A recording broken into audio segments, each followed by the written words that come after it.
Let's get to work. Meanwhile, in the pod cave. Crank it all the way up.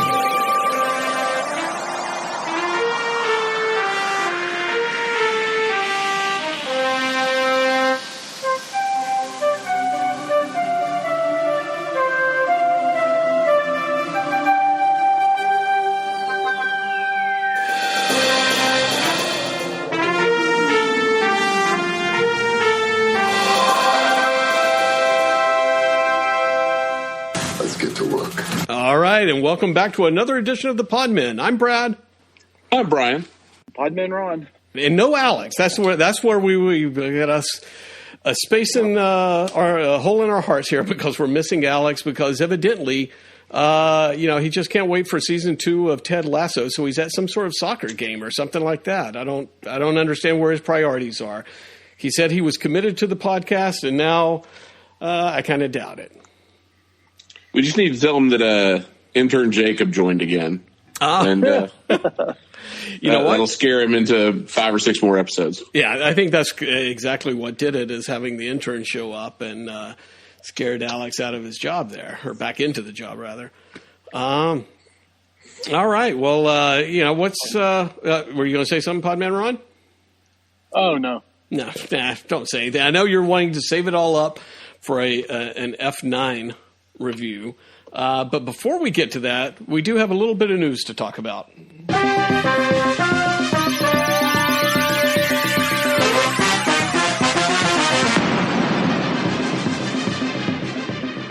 All right, in the news, actually not a lot of news today. No, we do have a little bit of something going on in the news with some casting rumors that, Podman Ron, you didn't seem too happy about. Which one was this? This is possibly Hugh Jackman returning to the Marvel Universe. Yeah, I'm not too thrilled about that.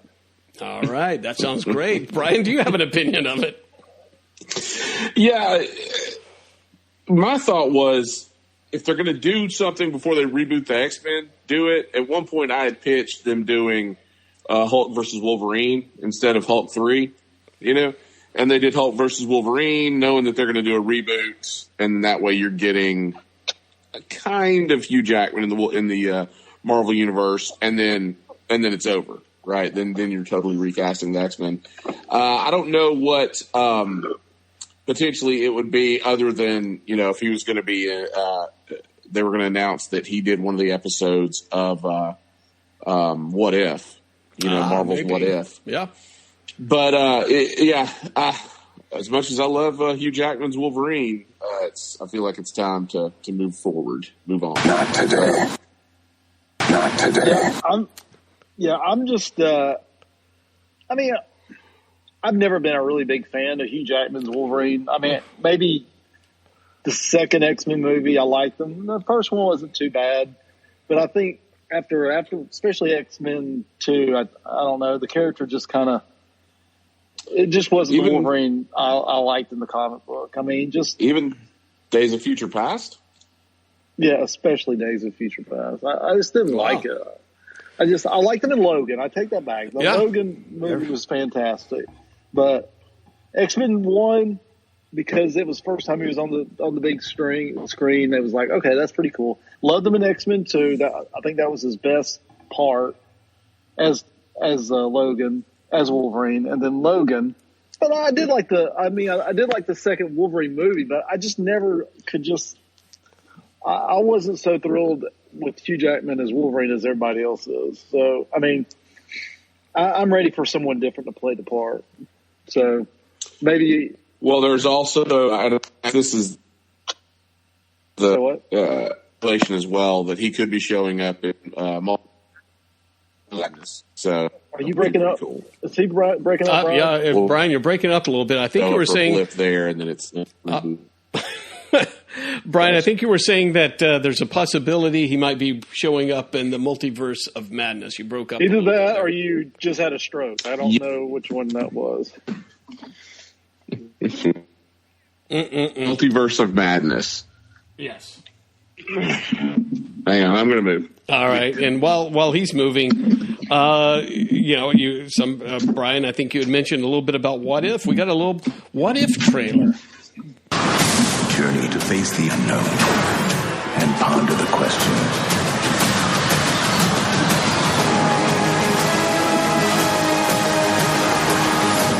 What if? All right, What If? New show coming up in a few weeks, I think in August 11th or so on Disney+. Podman Ron, you were saying that this may not do anything for you.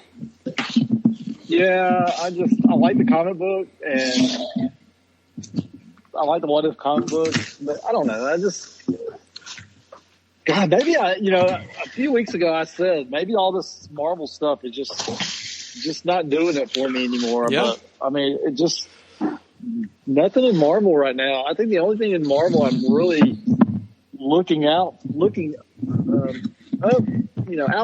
is the Spider-Man movie. I mean, everything else just seems nothing is just really getting my interest. I mean, even Loki is just kind of first episode was decent. I was excited. It just kind of dropped off from there. So I mean, the fact that you're watching sentimental movies about time travel, heights and everything, you could be growing up, Podman Ron. I could be. I mean, honest to God. You may have grown out of the Marvel movies and silly superheroes and men in tights. Well, it took 50 years. Yeah. After 50 years, he's going to be a pod. Honest to God, I mean, it really, like I said, and we'll get to Loki later, but I just, we're on the eve of the Black Widow movie, and I mean, other than getting to see it with Brian and possibly you, I really have no really excitement to go see it. I mean, I don't know. Maybe this past year, just the break from it just kind of just took out of me. I don't know. Found the other thing. Well, we're approaching episode number 150. So maybe that would be a good, nice, clean break for the Podman. And Brian can go off on his wrestling podcast, and you can go off on your ranting podcast. Or my Bosch podcast. The Boschcast. Yeah, can we talk about Boschcast? We got to mention Bosch so that I can tag it. We have gotten more likes on Instagram by putting up Bosch's picture. And I just said, what does Piamora think of Bosch? And we got 30 likes, mostly from random people and podwives, but still mostly random people. So they love Bosch. They love Bosch, and they didn't listen to the podcast, obviously. Were you saying that he has the most punchable face in Hollywood? So he really has the most punchable face. And if you watch the show, Brad, you would definitely understand what I'm talking about. Wow. Well, what if Podman Ron could punch Bosch in the face? Brian, did this What If trailer do anything for you? There really wasn't anything new that we hadn't already seen. The big surprise for me was that it was coming out August 11th. Because it was when they started announcing the Marvel movies and everything, it was one of the first things you saw. Right. And then it took forever for it to come through production. So, but yeah, the fact that we're actually getting it. And now I'm waiting for them to say, oh, well, you're getting a half a season. And then we'll give you another 3 half episodes. Later. Something like that. But, yeah. Yeah, I mean, the thing that was disappointing, and I understand why they did it and all that kind of stuff, but it was all related to the movies, which is what everybody knows. Like there's no, oh boy, there's a Pod Mini that almost popped into the podcast there. But there's no, what if Conan the Barbarian was revived instead of Captain America or something like that type stuff. Yeah. So, I mean, I get it. They got to play to the audience that knows these characters as opposed to introducing crazy things like frog Thors and stuff like that. But so that was the only thing. I'm like, we're only going to talk about Guardians of the Galaxy, Captain America, Iron Man, Black Panther, Holy and Thor. Shit. Oh, you got some news there, Podman Ron. No, I'm getting attacked by all these bugs. Holy crap. What the hell just happened? Oh, my gosh. Wow. Can you roll your window up? No, I'm kidding. I'm not kidding. This is insane. Anyway, sorry. Wow.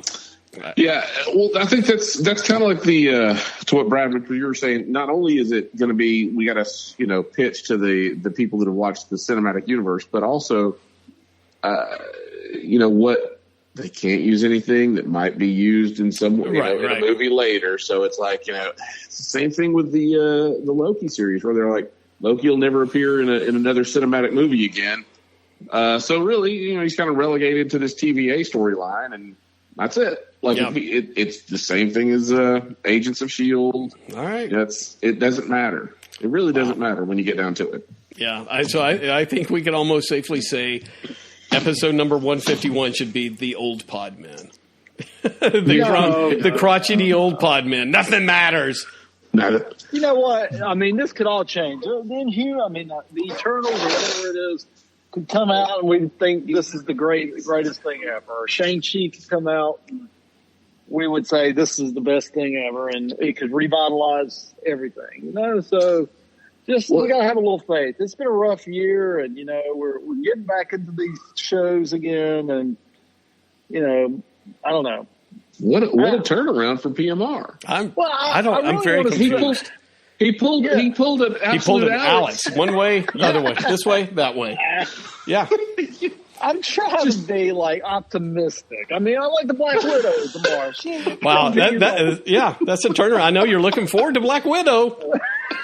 You might even go see it by yourself. Not today. Crank it all the way up.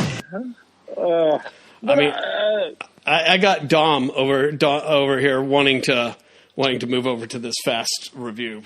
Let's get to work. So we definitely got to get to him.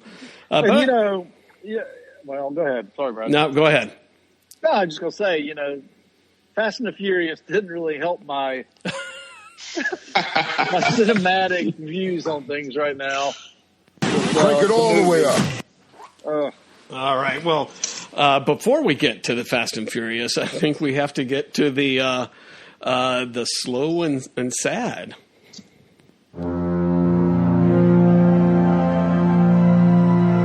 Are y'all seeing my face? No. What happened? I don't know. It's almost like you're talking during a funeral. I mean, this is I'm sorry. This is almost like Aunt Hilda all over again, or whatever her name was. I don't understand why my face ain't showing, but all right. Well, at any rate, I know I know why you don't want to show your face is because you're probably so sad over the recent passing of Richard Donner, got to be one of your favorite all-time directors, Podman Ron. Yeah, he did do the Lethal Weapon, and I love Lethal Weapon episodes. You know, movies. I mean, so yeah, I was kind of bummed out. All right, yeah, Lethal Weapon, Superman, The Goonies. Something I didn't realize until recently. He directed the episode of Twilight Zone with our good friend Bill Shatner. 20,000 Terror in the Skies, whatever it was. That was his? I didn't know that was his. The Omen, the original Omen, Gregory Peck. Which was there's a great story that's Podman centric. Do you remember the lavish birthday parties that Alex used to have as a child? Oh, yeah. It's all for you, Alex. Yeah. Pony. That was one of the best quotes ever. Like Alex used to, I'll paint the picture. PMR, they would have pony rides. They'd have magicians and clowns at the birthday parties. Yeah. But the birthday parties were in the summer because Alex's birthday was actually like in the dead of winter. So it was like this festival with and there'd be, 50 kids there, all this stuff going on. And I remember it was Alex's 5th or 6th birthday party, and Brad turned to me and he goes, in the Omen, there's a scene where it's Damien's birthday, and they've got like a carousel and everything. A big party, carnival. and the nanny is standing up in the upstairs window, and she starts screaming, "It's all for you, Damien! It's all for you!" And then she jumps out the window and hangs herself. Yeah. I think that's what we all felt like doing at Alex's party. It's all for you, Alex. So me and Brad are sitting there looking at the lavishness of this birthday party, and Brad goes, "It's all for you, Alex! It's all for you!" Sweet Alex. Oh, God. Sweet little Alex. If only he were here to tell us his thoughts. But if only he was young and sweet. Anyway, back to Dick Donner. Dick Donner. He had a lot of huge hits. Almost everything he touched, everybody loved, right, Brian? Yeah, Scrooged, The Toy. Yeah, the Toy is an underrated Richard Pryor film. Oh my God, I forgot about The Toy. Yeah, The Lost Boys. Maverick from the 90s. Now he produced. I did like that movie. The Lost Boys. Schumacher directed it, I think. Yeah, I think you're right. Yeah. But he produced it. He produced, yeah. Yeah. Incredible streak of hits. He even wrote a comic book with Jeff Johns. Oh, wow. In the mid 2000s. Everybody did. Anybody in Hollywood. That's true too. Yeah. Everybody can write a comic book. That's not too impressive nowadays. Yeah. Right, if you're a celebrity in Hollywood, you're going to write a comic or a TV writer. Lady Hawk. Oh yes, Lady Hawk. He loved Lady Hawk. Yeah. What the hell's Lady Hawk? Oh, I don't have a clip of it, but it's Rutger Hauer, Matthew Broderick, and Michelle Pfeiffer, right? Was it Matthew Broderick? It was Matthew Broderick. Yeah. I think it's Michelle Pfeiffer. Yeah, she turned into a hawk, a medieval type sword and sorcery type thing. No. It was. Yeah. You're right. Matthew Broderick, Michelle Pfeiffer, Rutger Hauer, and Alfred Molina. Oh, that's from the bad guy. Right. A future Doc Octopus. Yeah, there's your tie-in, Doc Ock and the Wasp mother or whatever she is. I don't know. Do we even? When is? Yeah, go ahead. So he was like 91 years old. Lived a great life. Yep. Time to move on. Yep, time to move on. Let's go to the movies. Incredible.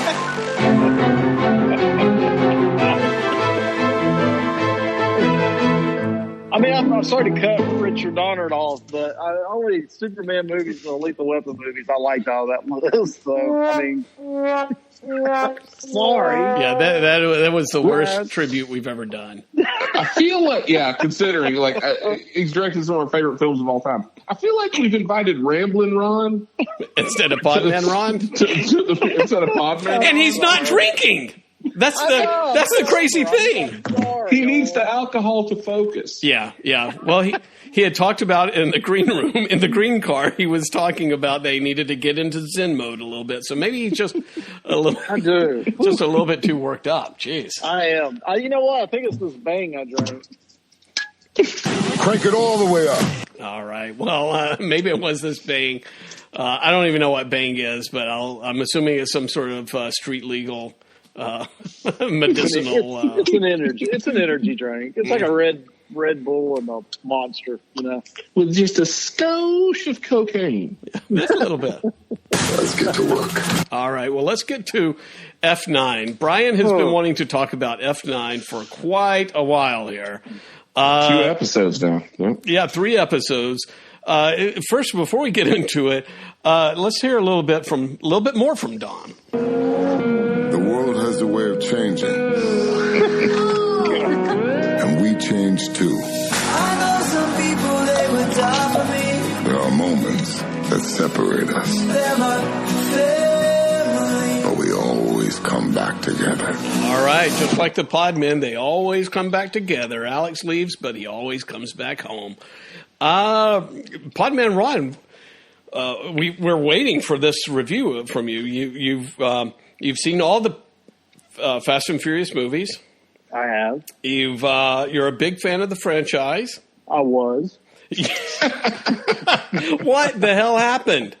I don't know. This movie, I'm okay with absurdity for the most part. I mean, the last few movies have been bordering, well, hell, they passed absurd on some stuff. But this one just went totally off the reality track and just landed in absurd land. I mean, but not only that, and I can forgive that for the most part if the story itself, not the story, but the characters had a little heart to them. And that's all they have. This story just didn't. It was all over the place. I mean, it seemed like no one was really truly acting in this movie. It seemed like they were just there. Talking no one lines. was really they were just reading their lines. It don't seem like anybody was putting any kind of heart into it or any type of true acting. As much as you could true act in a Fast and the Furious movie. But I mean, the other ones, they would talk about the family and, brotherhood and all that. And, you were like, oh, okay, kind of broke it up a little bit. They talked about that, but I mean, barely, and it was just, the action was just way absurdly over the top. Well, I do want to hear, because I will watch it when it comes to cable, I'm sure, but I have no real intention of seeing. But from what I understand, there were some wild stunts in it. Let's hear a little bit about other stuff. Y'all ever thought about the wild missions we've been on? We've taken out planes, trains, tanks. I'm not going to even think about the submarine. All right, you've heard the man. Not sure what character that was, but planes, trains, submarines. Where else did they go? The absurdness of it, and I'm okay with that because it's absurd. It's fun. It's a popcorn movie, but there comes a point where it gets way over absurd. It looks ridiculous, and I was in a movie theater where people just started laughing at the stunts and, the absurdness. They would just laugh. I mean, the parts that they were not supposed to be laughing at, the theater was busting out laughing because it was so stupid. I mean, there's a scene where John Cena's character is ziplining through London. I mean, which makes no goddamn sense why he was ziplining through rooftop to rooftop in London. And the audience was just fucking, every time you'd see him do it, everybody was just laughing. I mean, it was just so stupid looking. So, Brian, have we reached a point of King Kong burrowing through Earth here of ridiculousness that ruins the movie? Is there a tipping point that it's crossed here? Yeah, they just basically said we're not even going to bother explaining anything or the reasoning for any of this. The scene PMR's talking about it's before a heist. Before the heist. So why is he ziplining to the heist? It's not like he's trying to get away.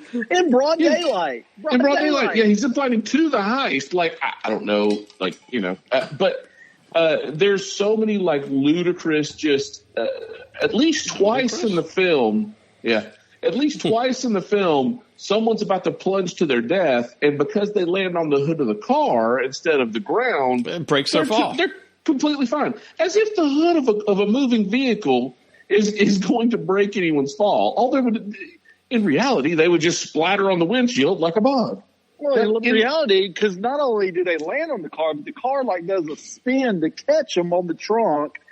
Well, the car would sling them off. I mean, because the car still got momentum by it. I mean, physics alone, it's absurd looking. I mean, and none of them are ever hurt. I mean, Dom literally pulls down a roof and it falls on top of him. He goes into the water with all these pieces falling. Then he dreams of, he has this flashback of his childhood and, you're thinking he's dying, which he's not. And then Letty, who was, I guess, 2 or 3 stories before because she saw him fall.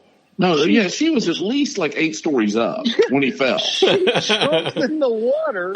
She jumps in the water with, what happened to the debris that fell on top of him? How can you jump into the water of all this shit that just fell on top of him and save him? I mean, it was just absurd. It made no goddamn sense. I mean, and like Brian said, they just don't even try to explain it. They just like, there she is. She pulled him out of the water. Well, and we haven't even gotten debris that fell on top of him. I mean, what?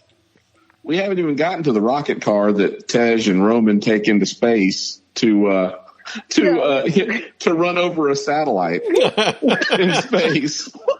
Let me ask you this. Okay, now this government agent, Mr. Nobody, relies on this hodgepodge group, a ragtag team of former VCR thieves to rescue him. And instead of, maybe having like some secret agent equipment, they go and get a rocket ship made from a Pontiac Fiero with a rocket built to the top of it. Now, don't even get me started as why they were experimenting with a rocket on a Fiero. Why not? Any car. I mean, why you got a rocket strapped to a car to begin with? It makes no goddamn sense. I mean, It's so stupid. Well, I mean, and then the reason they introduced these guys were from Tokyo Drift. This was the Paul Walker, wannabe ripoff they put in Tokyo Drift. And then the two cohorts, one was Bow Wow and the other one was some other guy, and they were in Tokyo Drift. Well, these three guys were the ones making this rocket car, but they didn't go there to get a rocket car to begin with. They just happened to go there because Don told them to go there to go get some cars. Well, why did they got to go to these three guys to go get a car? They could just go to, even the guy says there's a Honda dealership that way. I mean, yeah, why are you going to these guys to get cars? But then just, they just happen to be experimenting with a rocket car when they come. So later on, when they need a rocket car, I know just the person. Nice. Very convenient. I know that, treading into spoiler territory here, talking about Tokyo Drift, and so is the you said Lil Bow Wow and the other guy, they're back, and Han is back in this, right? Oh, Brian, I'll let you tell the Han story. Yeah, so apparently Letty and it doesn't matter. The actress doesn't matter what their Jordana names are. Brewster. I can't remember her name. Mia. Mia. They have to go to China for some reason. I don't remember why, but because China sells a lot of tickets. Yeah, probably. And so you're introduced to the fact that Han did not die at the end of Tokyo Drift, or actually it wasn't Tokyo Drift. Yeah, it was the third Fast. It was the sixth one. Wow, okay. Okay, remind me to revisit this, but go ahead, Brian. Sorry. So essentially, I think I know how they'll probably explain it, but so he gets in the wreck, the car slipped over on its side. Shaw walks up and shoots him while he's still strapped into the car, and the car explodes. So the thought is, I'm assuming there was a manhole cover that he crawled down in or something. That's the only way. But no, that's not how they said it, though. Is it not? Nobody says, oh, yeah, I was impressed with that one. So nobody apparently recruited Han before he recruited Dom or anybody. And so Han's alive and has been brought back into the fold in the film. But nobody really questions it. They're just like, oh, all right. Okay. Well, hey, but Han's don't you remember Mr. Nobody's standing there and they're watching the wreck. They're watching it unfold and everything. And all of a sudden it kind of pans over and there's Han standing by Mr. Nobody and he says something like, you think they bought it? And he goes, this was my best magic trick yet. And I'm like, was he a hologram in there? What the fuck was he supposed to? But it showed a picture of like the car turned over and Han like in the scene where he's trapped in the car. And then Han's got blood on him in the car and shit. But then it pans over to Mr. Nobody going, this is my best one yet. And then Han pans into the frame and he's perfectly fine. He's not cut. He's not bleeding or nothing. So was that like a Han lookalike that they killed? Or just a seems reasonable, right? Or maybe he clouded Shaw's mind to think that he killed him? I mean, it made no sense. It was just like, okay, well, move on. And then there's some things that we're kind of blushing over that really need addressing. About of this film, 40% is spent in a flashback of Dom and his brother, who we've never met before, Jacob, and their race car father, their NASCAR driving father. He's the main, when I can say he is the main lead in Mayans, so there you go. All right, there you go. So we spent a good 40% of this movie set in, 1989, which is weird because it seems like they would make it old, like more recent than that. Well, because I mean, you got to think Dom was like 20 in 1989. So what does that make him now? No, I don't think he was 20 in 1989, was he? I thought he was like in his late 20s, early 30s. So he was like 17 in 1989. So that'd make him about 28 in the first Fast and Furious movie. Maybe. Well, fast forward to now, but yeah, and then The Rock. Anyway, the timeline was kind of wonky, but we kept going. It was just like Rocky. which one was it? Rocky IV, where we went from montage flashback to montage flashback. It was flashback after flashback after flashback, showing the same flashback of the same scene, but like a little bit varied. It was, oh my God. I felt like the film should have been like there's a couple of names. There's a couple of subtitles this movie could have been. It could have been Fast and Furious Reloaded, because they've got to reload the cast. They've lost The Rock. They've lost Gal Gadot. They've lost Deckard Shaw, right? So they're like restocking the characters. One and then two, I would have loved, because you could have called it Fast 9 magnets. Oh my God, they love the magnets. I wish I had been in the room when the screenwriter explained magnets to Vin Diesel, because clearly he was over the moon enamored with the abilities of magnets. See, my opinion after this movie, I would never not use magnets if I was this team. I'd be like, those magnets were great in this last caper, man. We're gonna have magnets all the fucking time. Keep that magnet machine. Once magnets are introduced, it's as if you've told them that magic is real. Like, magnets appear in every scene for the entire rest of the movie after somebody initially shows them an electromagnet. Well, it was odd. It's like all of a sudden everything was equipped with magnets. It's like at first they just had the one, but it's like, did they go to the store and buy more? I mean, even the zip line was magnets. Yeah. Wow. It's like, is there like a Magnets R Us somewhere that, come on in, we got your magnets, any size. We'll electrify them, and you can pull a car. Yeah. Or push a car. Pull a car, flip a car. Who got killed from flying debris from magnets. Here's the thing. A magnet doesn't discriminate. A magnet's not going to only pull a car that doesn't have an occupant in it. So they're driving on the street and they're being chased, so they'll turn up the not the bad guys. Dom will turn the magnet up so it pulls cars into the path, into a collision course with the people chasing it. Whether it's got passengers in it or not. Yeah. But, conveniently, all the cars, I'm sure, were just empty and parked on the side of the road. None of them had occupants in them. Can I say also, and this is going back to the reason they're in Hong Kong, I love the Scooby-Doo clues that they would get and the conclusion they would come up with.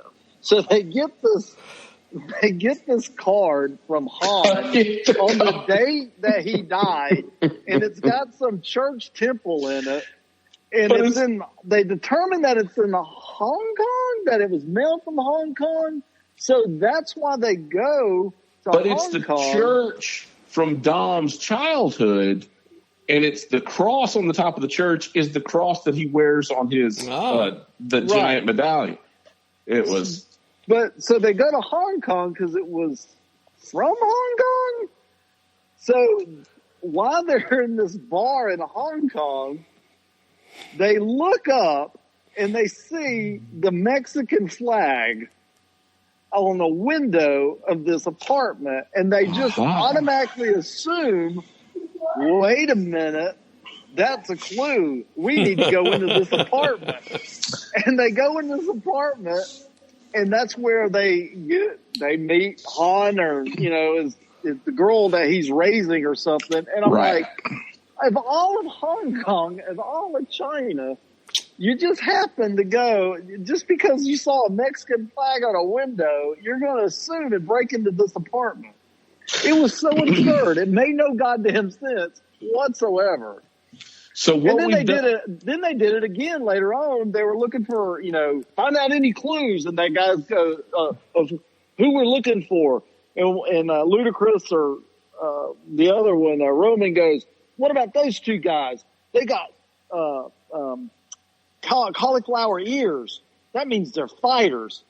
Makes sense. And so then they start fighting these guys. Now, they were the bad guys, but what the fuck? You just going to go beat up on some guys because they got cauliflower ears and just assume that they're the fighters, it was so absurd. I mean, in this scene, and we'll leave the link to photo, Tej and Roman just pull up in the middle of like Piccadilly Circus. Like they just pull up in the middle of this road. Like they pulled up into the middle of Central Park in the middle of the park. Yeah. I'm sure that, sir, this is not a parking space. They're like, Roman goes, well, how are we supposed to find anybody here? It's like, Wells Waldo up in here. Literally, when it pans around, there is a Waldo in the crowd. Oh, wow. It is a guy wearing the beanie and the round glasses and a striped shirt with a scarf around his neck. There's literally a Waldo in the crowd. They went full airplane on it. They full did. Naked Gun. They did. It was absolutely absurd. We've got in this film, so it's Fast 9 Reloaded, right? You've reintroduced Lucas Black, who was from Tokyo Drift. Who's Sean? You've reintroduced Bow Wow, who was Twinkie. Han Lu, which was the other guy that was helping them build the rocket car. And then you've introduced Han is back and Han's daughter. So they've given us 5 characters to restock the Fast universe with. Since they've lost and that's not even counting John Cena's Jacob. And they announced this week that Cypher, who is Charlize Theron, is going to have a spinoff movie. That's a movie. Why? I mean, she must be getting a trip out of it, like Michael Caine. She don't do anything, man. The whole movie, she just looks menacing, and then I'm going to go kill him myself. Oh God, this movie is so terrible. Oh my God.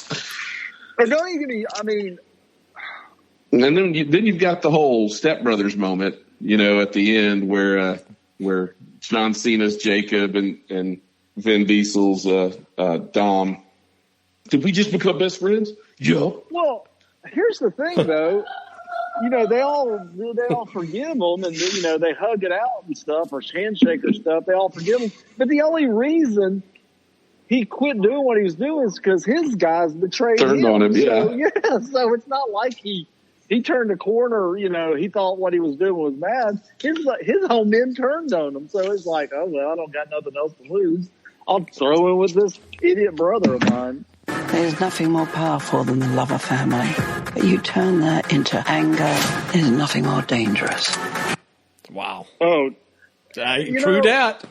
Helen Mirren. Don't even get me started. All right. Well, I mean, this movie it lacked so. And then Mr. Nobody, who starts this whole process going because he gets in a plane crash and he sends word to Dom and the gang to, find this, the MacGuffin. You have to protect the MacGuffin. Yeah, find this thing, like I said earlier, we're going to get the VCR thieves to find it for him, not the government agents that he works with, but find it. But then you never know what happened to Mr. Nobody. That no one looks for him. No one finds his body. No one assumes he's, we're out there. They don't even talk about him anymore after a certain point. It's like, so what happened to Mr. Nobody? Is he dead? Did he die? Was he captured? I mean, where is he? In that same vein of the Where's Waldo, you have Shea Wiggum show back up in this, who he's a character actor. He's in a ton of stuff, but he was in, I think, Fast 6 and 7 or 7 and 8. But he was in back-to-back Fast and the Furious movies. And Brian breaks his nose twice. Oh, yeah. He punches him in the face twice and breaks his nose twice. And did you see, they actually CGI'd his nose to look like the letter S.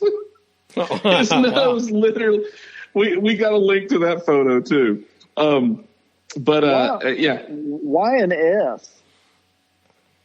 I guess because it was broken twice. So it went left and then it went right.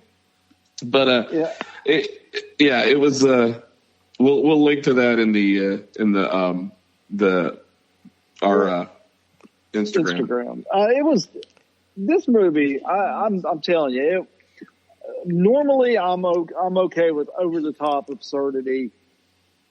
Something was definitely missing in this movie. It was not a fun movie. It was too long. It was about 30 minutes too long. It was way over the top absurd. There was really no heart to it. I mean, even where you usually have the Dom Letty, love affair, them all goo-goo eyed, they acted like they were just pals, more or less. I mean, you didn't really have a romance between them at all this time out.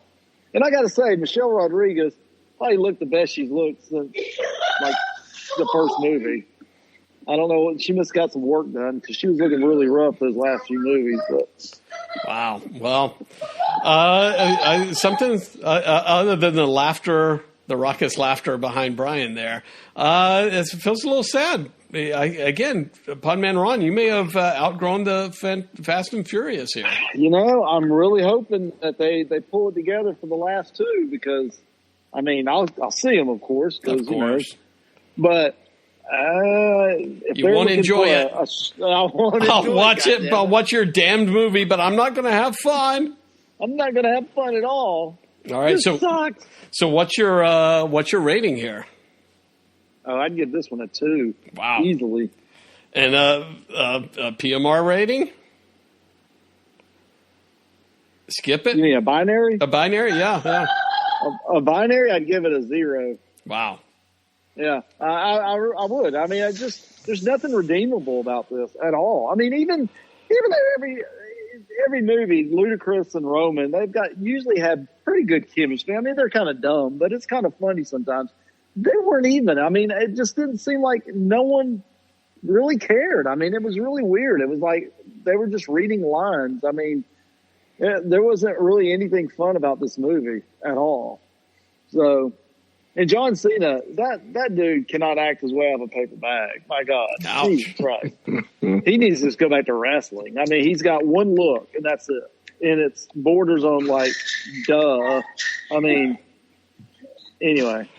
All right. They are loving PMR's commentary. They, if they can hear, they hear PMR, are they listening to me? Yeah, not kid friendly. We definitely don't want to do that. Wow.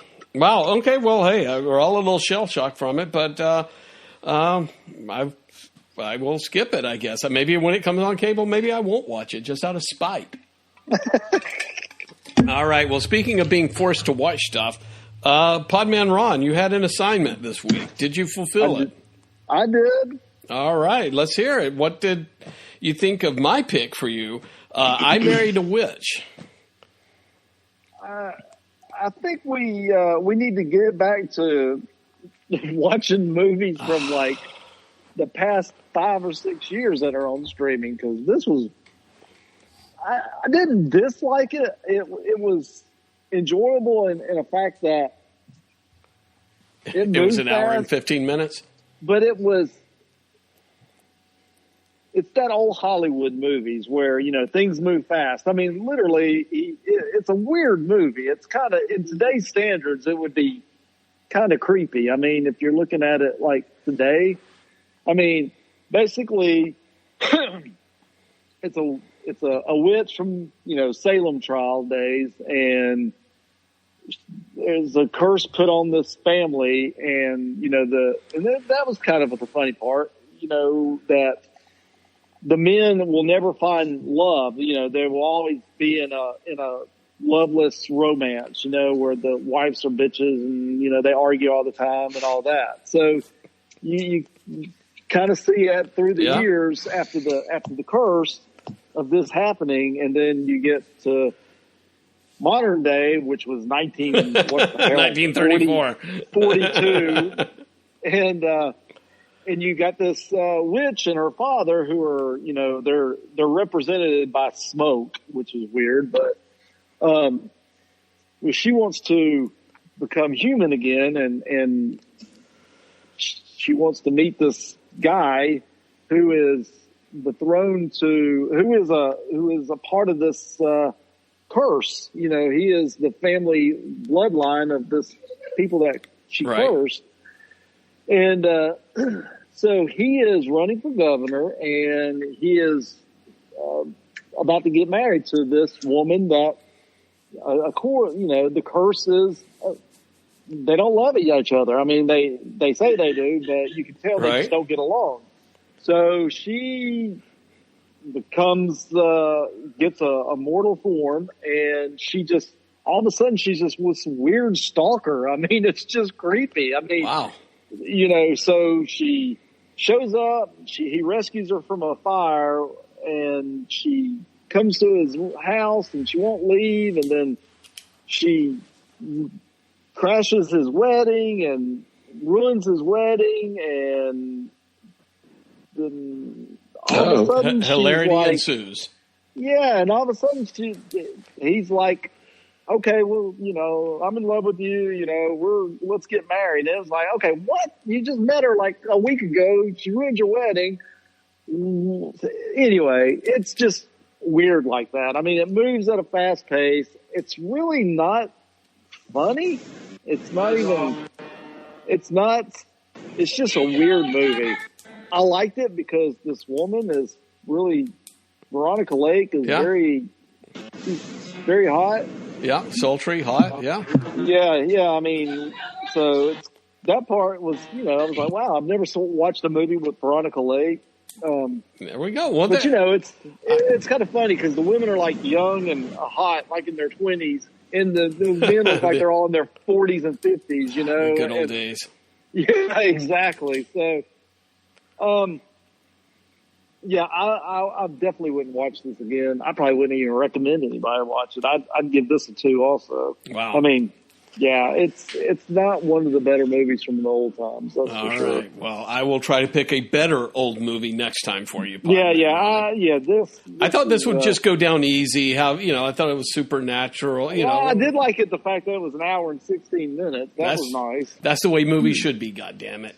that part I didn't mind, but it just didn't. And like I said, Veronica Lake was very attractive, but the rest of it just. Yeah. Well, Brian, I don't know if you caught all of that, but I think Podman Ron actually gave a better synopsis for I Married a Witch than he did for F9. I don't know if that means that the script was so much better. I can't give you anything for F9. All right. So again, Hollywood can't win here. Podman Ron, do you have a replacement for an HBO Max replacement movie? Give me a second, I will pull you one up. All right. While we have that second, Brian, talk a little bit. All right.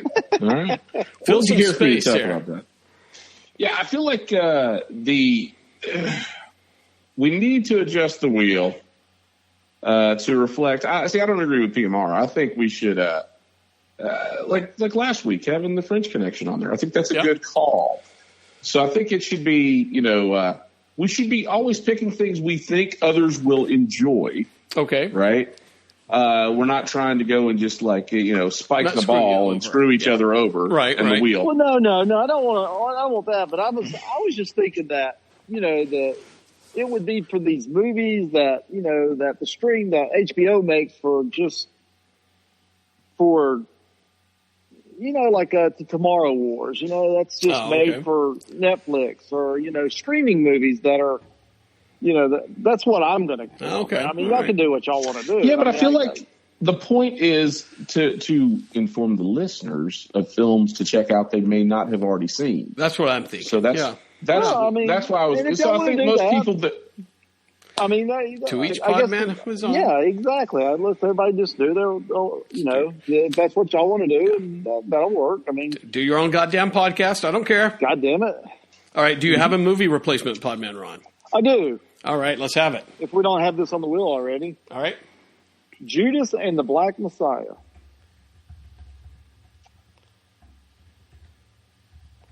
All right. I don't think we have that on there. It's the searing fact-based story of Fred Hampton, chairman of the Illinois Black Panther Party. All right. Well, there's your comic book tie-in right there.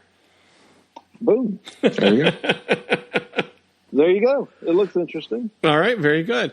All right, well, Podman Ron, let's go ahead and spin this wheel and see who is up next. Hope it ain't me. We can only hope.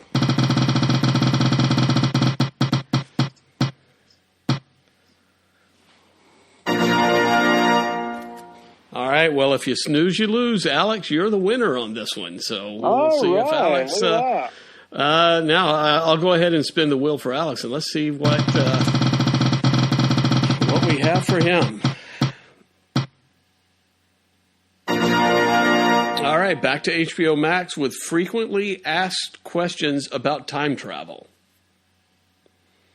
Another time travel movie, and it's a... We love time travel. Yeah, we love our time travel movies.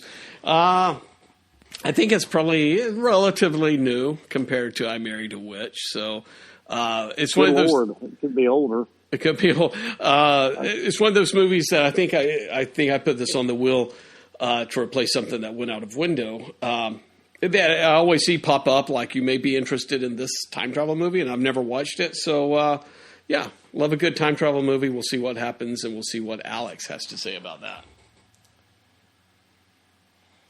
I'm looking at it. Yeah, it don't look bad. All right, very good. All right, well, we've belabored F9 long enough. Let's go ahead and go over to TV land.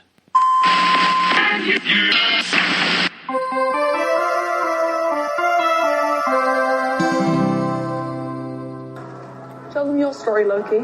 Me? Nobody wants to hear about that. I would, actually. It's just, I've been wondering, because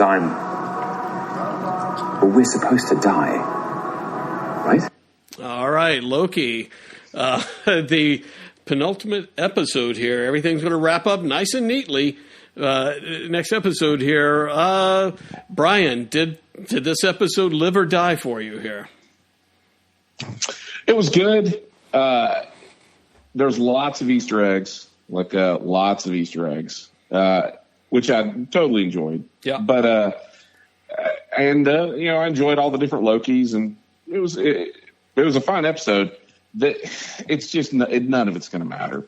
None of this is going to matter. I mean, the whole point is they're stuck at the end of time where they can't affect the rest of the universe. I guess the whole point of the episode. So I don't know how much more, in your face Marvel could be about, hey, none of this matters.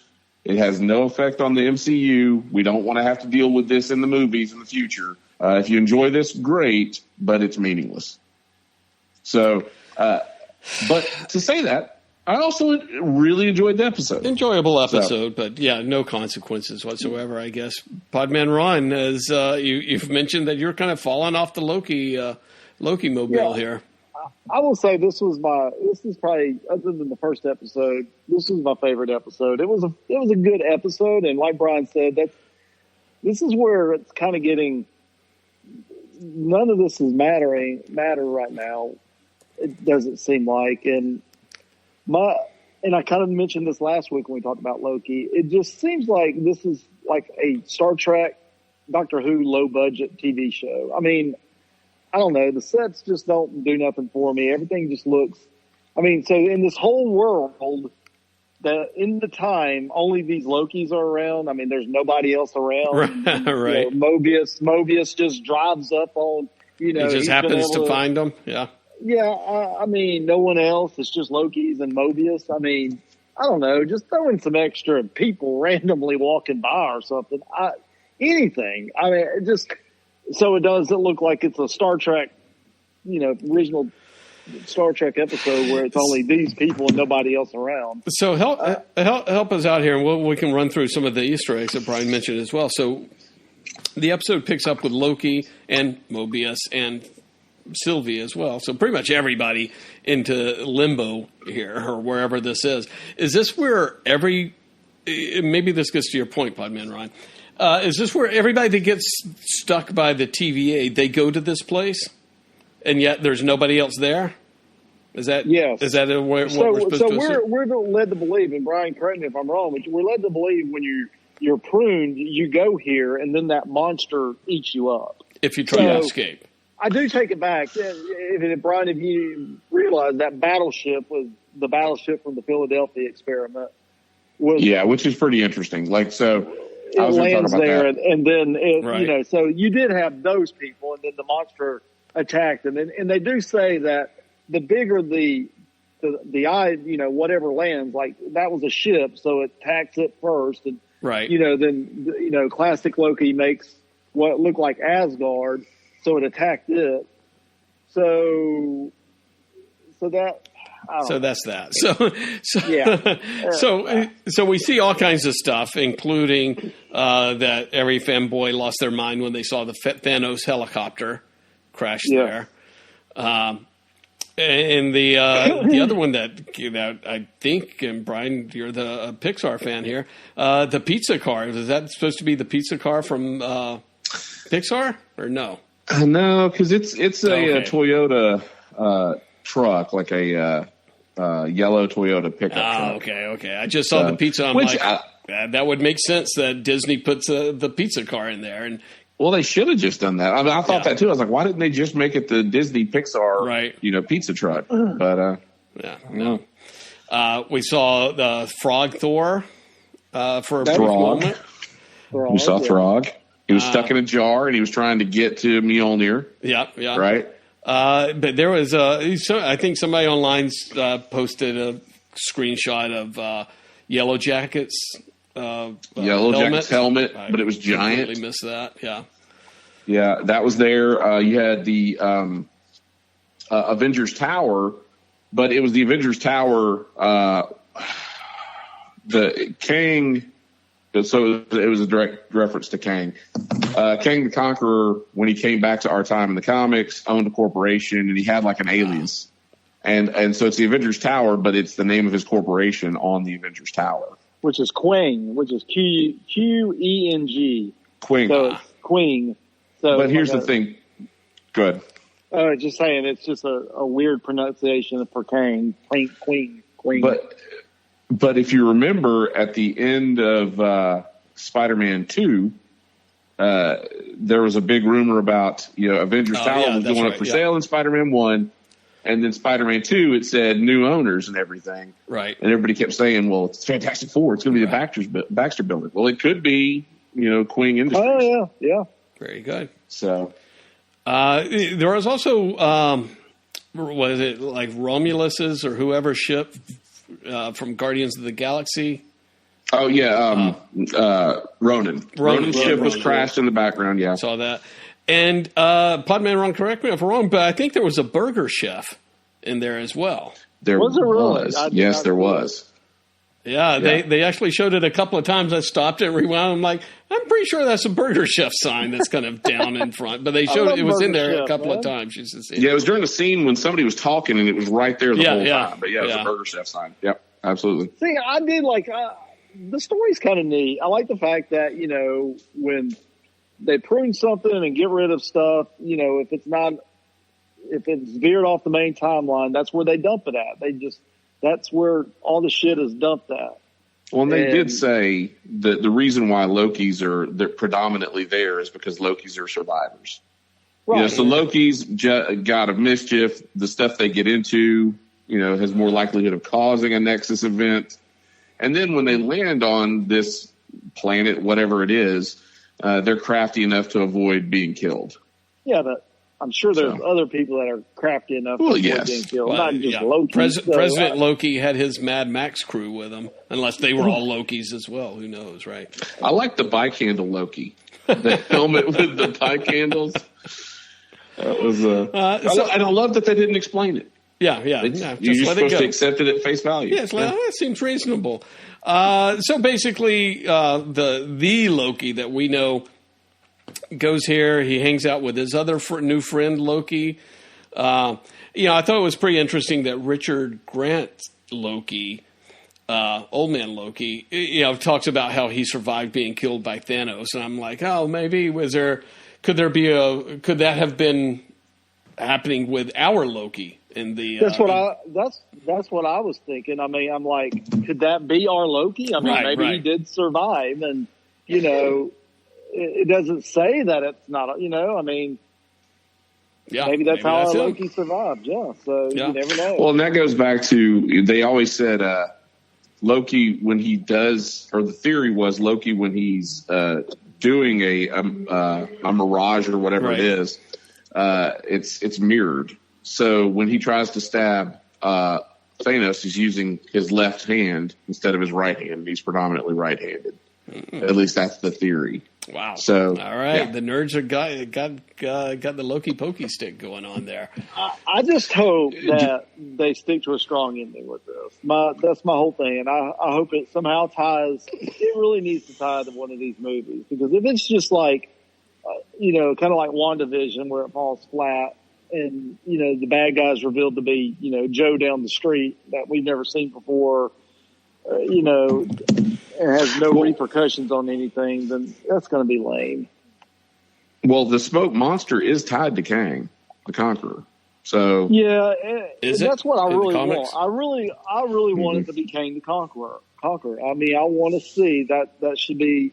It's going to be, what's her name, Ravonna or whatever her name is. I mean, but she's Kang's wife in the comic, so. And you think that you're talking about the head of the TVA? I think she's going that judge today. Yes, yeah. I think she will. All right. But I think she's Kang's wife. So interesting. All right.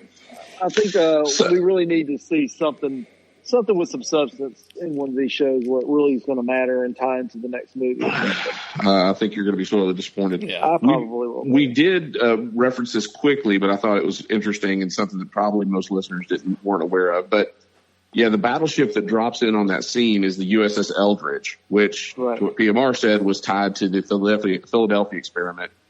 And during World War II, the rumor was, or the urban legend is, they were trying to build a stealth ship. And so that was the ship they were using for the stealth ship to go undetected, because we were getting, just beaten by the Nazi U-boats, right? The submarines were just killing us. And this is where it gets, it's been debunked over and over and over again. Right. But the rumor was that when they turned on the switch for the Philadelphia experiment to then cloak the ship disappeared entirely. And then a few days later showed up in a naval shipyard. Then it disappeared again and reappeared somewhere else. And the crew members that came back, some disappeared entirely. Some came back, but were completely confused and something had affected them mentally. And there was even rumors that some of the crewmen were embedded into the ship, like phased together through the hull of the ship. So the fact that we got DB Cooper in the first episode, that they're going back and tying in Philadelphia experiment's pretty cool. So. Yeah, that was cool. I didn't mind that. I really just. Let me get your opinion on this, Brian. Since I know you watched all the Netflix shows, but don't you think the Netflix shows had a little bit better quality to them in a weird way? I mean, what Netflix show are you talking about? Stranger Things or Jupiter's Legacy?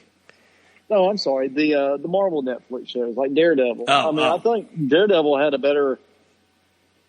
But Daredevil also wasn't set in space. Yeah, they sat around in an office and talked most of the time, right? And that's the same thing with WandaVision, right? Yeah. I mean, WandaVision, they were just doing 1960s TV sets. They were nothing's expensive about that. I think that's probably why we spent so much damn time on that shrimp boat in Winter Soldier, right? Is to keep the budgetary costs down. So they're definitely doing that because, like I said, the Loki sets I didn't care for them too much. So. But the Loki set has to be set in the future on alien planets, that sort of thing. So they're cutting corners in different ways, just like in the last episode when they're sitting there, having that chat when they create the Nexus event and they start, jonesing on each other. Well, there's meteors raining down. But they don't make a sound. There's no there's no sound. A meteor lands they're not- 3 feet from them, and doesn't make a sound. Doesn't even get no dirt gets blown up on them. Nothing. No dirt. Yeah. They're cutting corners other ways. But again, all that goes to say is, if they're not going to spend the money on the show, did it really matter? If they're going to go out of their way to say that none of this if none of this is going to intersect with the MCU later on, did it matter? Did we need to watch it? No. And my question is, and I guess this is where I'm having back to what we talked about earlier, am I just not digging these movies anymore and therefore not really digging these TV shows as much as I thought I would? Is it me? Is the quality falling a little bit, or is it just my interest is falling, or maybe, all of the above. We talked about, or all of the above. We talked about before, the first phase, the second phase, third phase. It's been my heroes. It's people I grew up with, the characters I grew up. Now we're in a phase where it's characters I really don't care too much about, or never really knew. I don't, Shang-Chi didn't know too much about him. Never read any of his stuff. I mean, Eternals, nobody gives a shit about the Eternals. Black Widow, take it or leave it. Wait a minute. An hour ago, you were excited about going to see the Black Widow movie. Now you're saying you can take it or leave it. What the hell is going on here? I don't know if it's me or if it's the movies. I don't know what it is. I guess I need. I don't know. It sounds like you may need some mood stabilizers, and you'll maybe enjoy the movie. That's true. Therapy session, I guess. Jeez. Well, there's also the fact that we're complaining that Loki has no bearing on the rest of the MCU, and neither did WandaVision or Winter Soldier. Now we're going to go into a movie where the characters already died in the regular MCU, so Black Widow's going to have has no bearing on the rest of the MCU either. Yeah, you're right. And exactly Eternals. Right. Eternals have been sitting on the sidelines this whole time. Well, they're not going to have any bearing on the MCU. Right. There'll be some nice Easter eggs, I'm sure, but that's about it, right? So that's about it. That's about it. So we've gone a period where it's been 2 years since we've had a Marvel movie. 2 full years since we've had a Marvel movie. And the stakes could not be lower with the films we have coming out. Well, and I could say, Winter Soldier and Falcon, or whatever the hell it was called, we could honestly say that has a little bearing because we've been introduced to the new Captain America. Yeah. And then we also got introduced to Julia Louis-Dreyfus's lame character, and where she's pulling together the Dark Avengers, or the Dark Avengers, or whoever. Wasn't it Dark Avengers or Thunderbolts? Either one, whichever. Thunderbolts. She's pulling them together. So that's kind of, but again, I didn't care for that show. It was kind of dumb. So one of the ways that they're making up for the budget is, Brian. Yeah. So they've introduced the new Winter Soldier, right? Or not the new Captain America. Yeah. The Falcon, so he can sell us Hyundais. Yeah. Have you seen the Falcon, the Sam Wilson Falcon Hyundai commercial? Yeah. No. Buy American, buy a Hyundai. Yeah. Oh wait a minute, I'm watching it now. Yeah, I just sent it to you guys. Yeah, that's not good. How much hokier and really insulting can it be that they made such a big deal out of he's the African American Captain America, and now they're going to go and trot him out there to go. They didn't ask Robert Downey Jr. to go sell Hyundais. It's because his father just died. We forgot about him. Steve Rogers didn't have to go out there and sell Kias. So why does Sam Wilson have to go out there and shill for Marvel for these vehicles? Hey, you were fine when Spider-Man and Thanos were trying to sell you Hostess cupcakes. So you should be okay with Captain America selling you a car. I would like to hear them explain this to Anthony Mackie. Listen. You know what they explained it? Here's how they explained it. Add another 0 to that check. Okay. I'm on board. I'm good. I'll take it. All right. Well, let's get back to Loki here. So the lost smoke monster, you said, is indeed tied to what's his face, Kang the Conqueror in the comic books. I thought that was interesting. That I think his name was like Elias or something like that, which kind of sounds like Alias. I was trying to read too much into it. I thought it was Oliah. So Oliah? Okay. Like Goliath.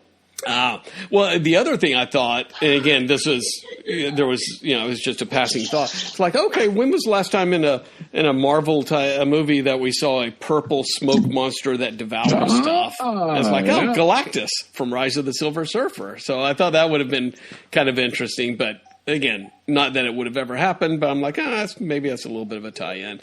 At the end of it, they, with the help of old Loki, they end up defeating the smoke monster.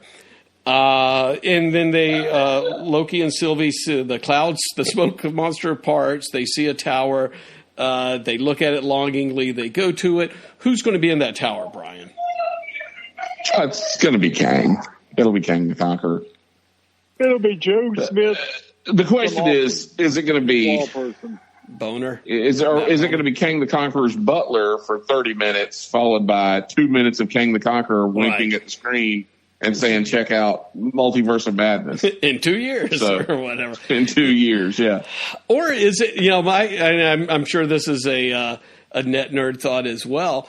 Is it not going to be anybody? Is it going to be that Loki was right all along, pretty kind of sort of like, there's nobody in charge of this. Maybe there was years ago, but there's no one in charge here. So there's going to be an empty throne in the castle or something like that. And that could be the biggest disappointment since Mephisto. A be right back sign taped to the throne. And it's just swinging. He was here. Kang taped a be right back sign to the throne. The door kind of. So whoever's, if it's not Kang, Podman Ron, you're going to be disappointed, right? Yes, I will be. It better be Kang or Mephisto. It's got to be Kang or Mephisto. I mean, it's got to be somebody. I am just. How funny is it that the nerds, manifest these characters out of nowhere, right? Like it's Mephisto. It's not Mephisto. It's Kang. It's got to be Kang. It seems like how could it not be Kang? But if it's not, are we going to believe anything we see on in She-Hulk or any of these other Marvel shows? Right. I think they do it just because people get onto it. They're like, people figured out it's Kang. Well, then we're not going to do Kang. Just exactly. Out of spite. Yeah. All right. Well, we shall see what happens there. All in all, I don't know if it's my favorite Marvel. It's been an interesting story, but I don't know.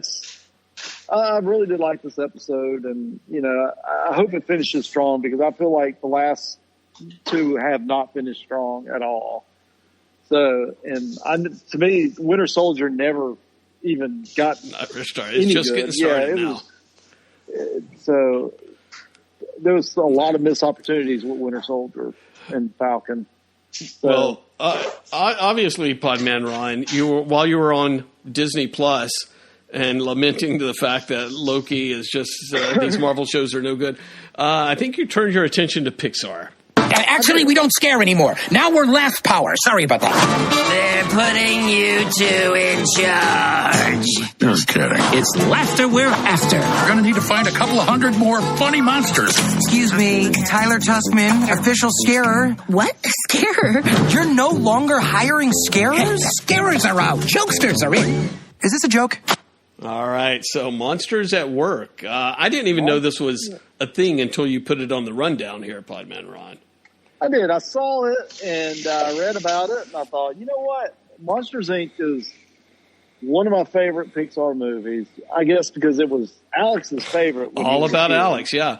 All about Alex. Alex with Inca. He would love that fucking exactly. movie. He would love that movie. When he was a crying little mess of a baby, we would sit up and watch that movie with him, and that would calm him down.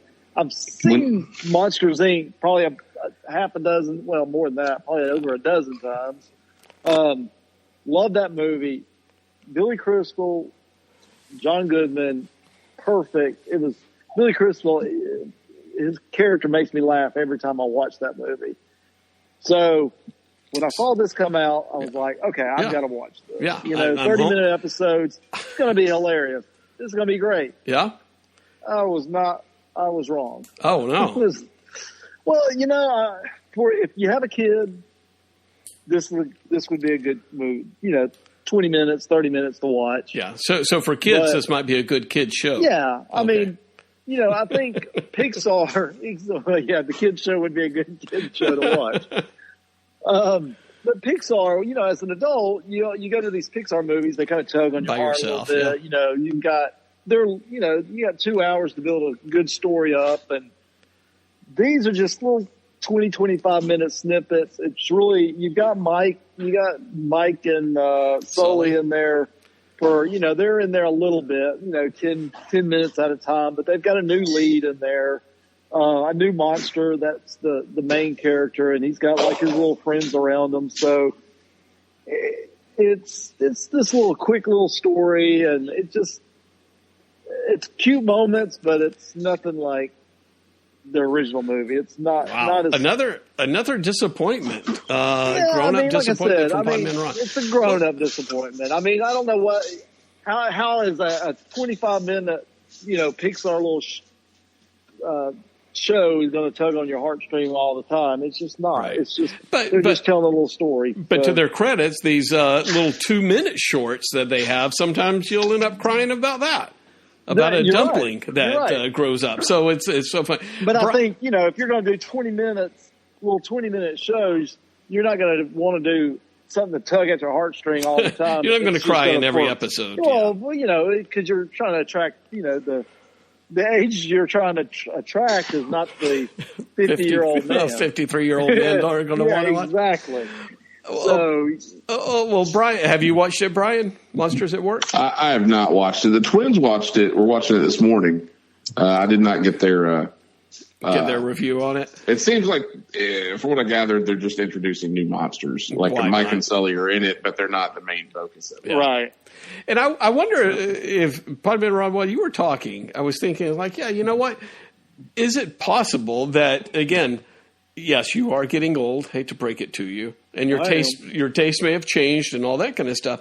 But it's just that we're completely inundated with all this shit. You know what I mean? Well, and I thought about that when I watched it. After I watched it, there was 2 episodes dropped, and after I watched both episodes, I thought about that. I thought, is it me?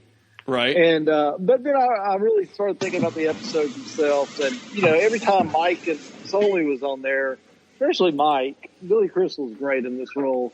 It kind of made me laugh, but the rest of it just it was just like yeah. So, but I think it's just you're telling 20, 25 minute stories. You're not telling a 2-hour Pixar quality movie. You're just trying to generate. So it's kind of like if you go back to when Toy Story came out in the 90s, and then what was it, the early 2000s, they had a Buzz Lightyear cartoon. Right. Those weren't great. I mean, you're not watching those for Pixar quality. They were just for the kids to have something to watch. Well, this is kind of the same thing. So, I think it's fun to throw your kid in front of if you got a kid to watch it. But if you're an adult and want to watch Pixar sitting movies, by yourself, Pixar movies, this is not the one to sit by yourself. This is not Pixar movie quality. So, move on. Brian, did you get a live update of Monsters at Work? By the way, yeah, they confirmed what I said earlier. Oh, okay, so it was shit. They didn't really focus on Mike and because they're the bosses. So you got a new crew of a new crew of monsters. So So is the problem that, hey, Marvel, if you want us to, or Disney, I guess I should say, you want us to be invested and not get burned out on these characters, don't throw them all over the place. It's like, again, we're nerds and the internet have made everybody an asshole, right? And we talked about the man in the mirror, absolutely. To where it's like, oh my God, we've got a movie about Loki or a TV show about Loki or Wanda and Vision. You have a TV show about Vision, Podman Ron, and you're bitching about it. I know. You know what? Right? My friend Ken has told me the same thing, and I have quit bitching for the most part. I mean, I only do it on the podcast because, I'm giving my honest opinion on films. But the only place I can be honest is on the podcast. Well, but even before you guys, even before the podcast, I used to complain about superhero movies and say the Green Lantern movie or something like that, or I didn't agree with something that happened in a Marvel movie. My friend Ken would always say, you know what? Look at what you're getting. At least you're getting these movies. Don't bitch about them. I mean, they're the best thing we've ever had. Yeah. So just to sit back and enjoy it and be done with it. We're not writing Shakespeare here. So, all right. And he's right. Which goes back to F9 maybe, but No. Okay. Or America, the motion picture, or America. I do want to watch that. I'm going to watch that tonight. So. I watched it this week. Yeah. I mean, I wanted to rewatch it. I rewatched a little, and to Podman Ron, you're going to have to get over maybe about a 15-20 minute hump. I think before God, I'm terrible. I don't know, Brian.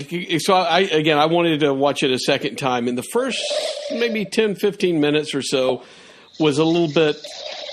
It's dick and fart jokes throughout the entire movie, but it feels like it gets smarter, sort of like, again, it gets into these like cutesy type things like, that's pretty funny. I see what they did there type stuff. I think you got to get into the rhythm of it because the beginning with Lincoln and Washington is kind of a little jarring. Yeah. Until you kind of get into once they really go nuts with it, you're like, all right. Now everything, anything's passable at this point. I'm in for all of it. Yeah. But it is. I told PMR it's like watching a full season of the Venture Brothers. Very Venture Brothers kind of. Yeah, it's so good. I think it's got like a 59%. So it's not certified. I think it's fresh, but not certified fresh. But then like the critics, it's like a 37. It's rotten. The critics. And then the people are saying, well, this isn't, it's supposed to be I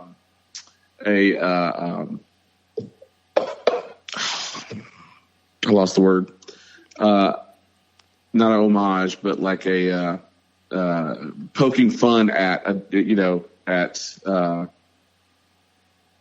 genre. It's poking fun at like the superhero movie genre. Right. Not just any action movie genre. Yeah. Because it's like, it doesn't matter who we put in the movie. We can say this is about Robin Hood, Adams, whatever. Yeah, or King Arthur. It kept making me think of the King Arthur film we watched a few weeks ago, where it's like, this isn't the Arthur tale at all, but it's an action movie, and they just happen to say it's King Arthur. Okay, it's the same sort of thing.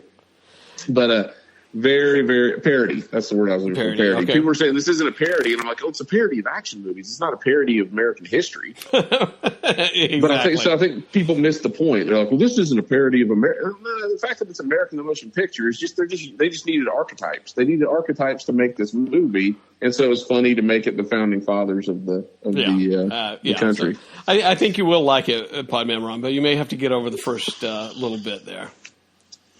Yeah, I would give it easily a 4 and a 1. Yeah. All right. So I wish we gave half. So I might even give it a 4.5. Yeah, you'll break the law just to do that. It's a great film. All right. Well, I guess it's Lord and Miller. Yeah. They were. Right? They didn't direct it, but I think producers or something like that. Yeah, they were producers. Yeah. So. All right. Well, I guess that kind of gets us into what you're looking at. What you looking at? All right, Brian, you're looking at America. Anything else, Brian? Comic book wise. What? I know. This week they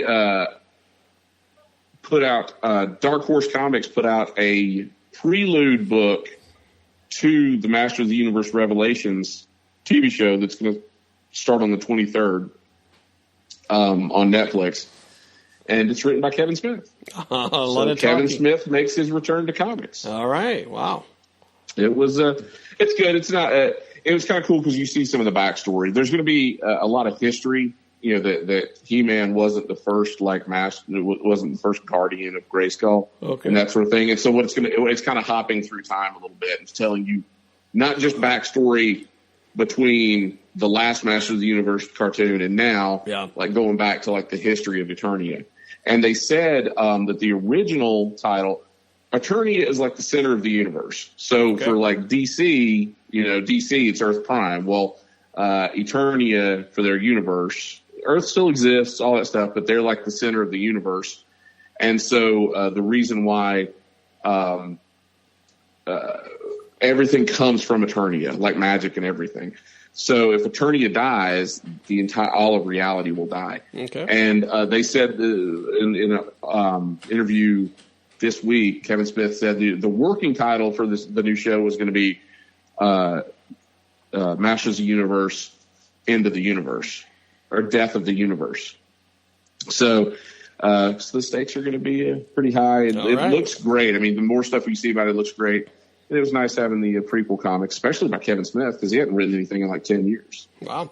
So, all right, we can only hope that Orko lives after the series. In the comic book, Orko turns. Wow. He betrays them. Oh, I thought you meant he changed sexes. But okay, I can see that too.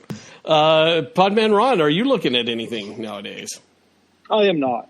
Wow, nothing. So I haven't had much time. So I had a homework assignment this week.